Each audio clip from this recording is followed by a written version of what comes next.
What's up, YouTubers? So before we get started with this video, on ESPN's SportsCenter, they're going to be talking about how the Nets just beat the Clippers. So let's see what they have to say about that.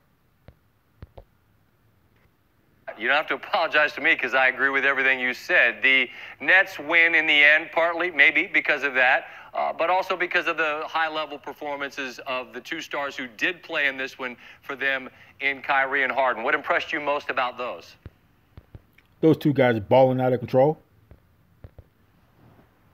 Very different storyline in this one from what we've been seeing on this team on this West Coast trip, because they just put together an incredible stretch shooting the ball from the three-point line as a team. 81 made threes in the last 4 games and 49% to do it. So you could tell the Clippers were intent on not giving up some of those role player threes when you start overcommitting help. And I think they look at their personnel and say, look, if we've got great individual defenders, then we're going to try to play these guys as much as we can with single coverage, and you see what happens.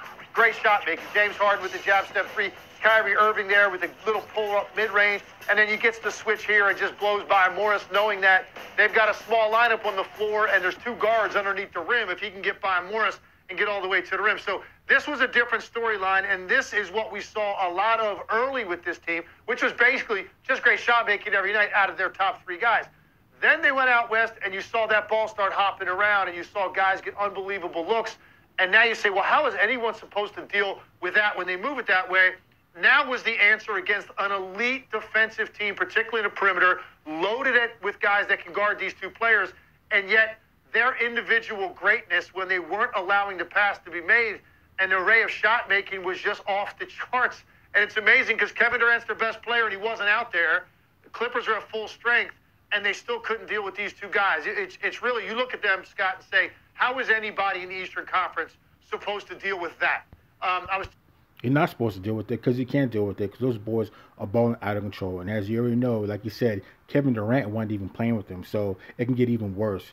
I mean, these guys are just balling out of control. They're going to probably come out of the East, and I could see them winning a championship if Anthony Davis isn't able to come back to the full capacity that he was before he was injured. So these boys are balling out of control. Talking with some guys in Philly today, and I was kind of teasing them, saying, this might have been your year because the Bucks, Boston, Miami, these teams are all mediocre right now. And then Brooklyn goes and does this because when they're playing like this offensively and they've picked up their effort on the other end, nobody's beating this team in the Eastern Conference, and maybe not at all in the entire league.